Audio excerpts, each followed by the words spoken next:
I'm Laura from Strawberry Moon Farm, and today I'm going to talk about planting trees. So it's January here in Indiana, and it's pretty cold, and we've had some hard frosts, but the ground is still not totally frozen. And as long as the ground is not frozen, my farm work is not done for the season. So one great thing that you can really be doing this time of year when there aren't as many urgent pressing tasks like there are in the summer is plant trees. It's good for the farmer's schedule because we're not so busy running farmers markets and tending vegetables this time of year, but it's also good for the trees' schedule. So the trees are dormant. Around here, that dormant season typically goes from early November through April, and the dormant season is the best time to plant a tree. So I purchased this tree along with a few hundred others in the spring, and I planted some of those trees in the spring as soon as I got them. But the ones that I couldn't plant in the spring, I planted them temporarily into holding trenches. And these holding trenches are like temporary plantings for the trees where they're all grouped together and you can fairly easily dig them up and transplant them during the dormant season into their permanent spot. One thing that you will definitely need for tree planting is a digging trowel. Now this one is called a transplant spade or an orchard spade. I bought this a few years ago after breaking my spading fork, which had previously been my favorite tool. And this was an expensive tool that cost over $100. I bought it from a reputable company. And overall, I really like it. But it does have one fatal flaw that I want to talk about. These shoulders on the side here are very narrow. Some people, namely men who have larger bodies and more upper body strength, sometimes use this tool with their arms only. They won't step on the side. They'll just jam it into the ground with the strength of their upper body. If that's the case for you, you probably don't care about the shoulders on the spade. But for women and people who have smaller bodies, we tend to plant with our feet. And if you're stepping on the side of this spade, it really isn't wide enough to do that comfortably. So if you're not careful with a tool like this, you can injure your foot. And I did this to myself yesterday, so it is fresh in my mind, and I really want to talk to you about safe operation of this kind of tool. So firstly, when you go to pick one of these out, I suggest picking one out that has a wider shoulder to reduce the risk of injury. Secondly, I want to talk about footwear. I typically wear these sturdy muck boots when I'm planting because they are very practical in my wetland environment. I am very frequently in situations where I'm wading through mud or even standing water on my way to the planting location. So these work well for me, but if you don't have that problem with the water, you might want to invest in an even sturdier shoe with more support to protect the sides of your feet.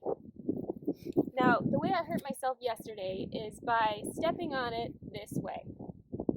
The inside part of your foot is very sensitive. There are a lot of nerves there. It's not very tough. And if you do a move like this, where you end up like scraping the inside of your foot, that's extremely painful and that's going to end your workday.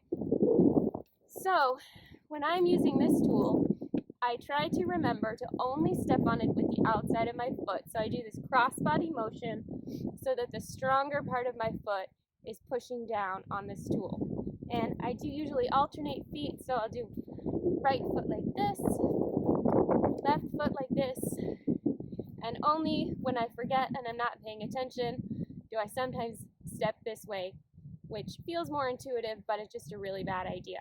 Don't do it this way, you'll hurt yourself. This way is much better. All right, so I've marked off with tape the location in my row where I'm going to plant this tree.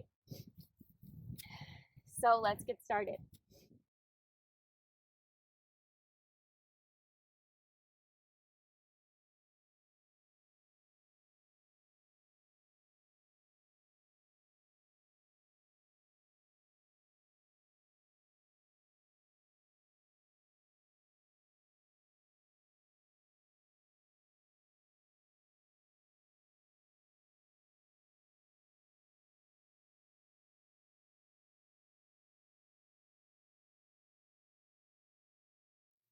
Right, so my planting hole is a pretty good size now, and I'm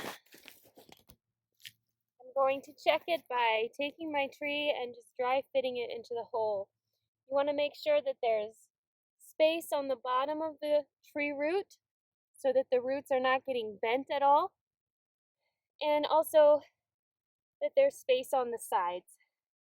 And it looks like this hole is pretty much perfect. So I'm going to hold the tree at a position where it is flush, where the top of the roots are flush with the surface of the soil. And then I'm just going to gradually break up some of this soil that I've dug out of the hole and fill it back in around the tree roots, being careful not to smush them or push them in any direction that they weren't already growing in.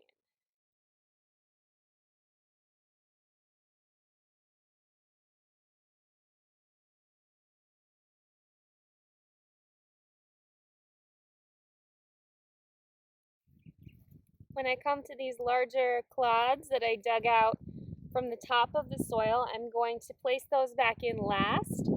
I'm going to use my hands to kind of break off most of the soil and place that in on top. And then I'm going to turn this upside down so that the grass side is upside down. And that just provides a little bit of a barrier around the base of the tree where we're not going to have weeds growing up right at the beginning.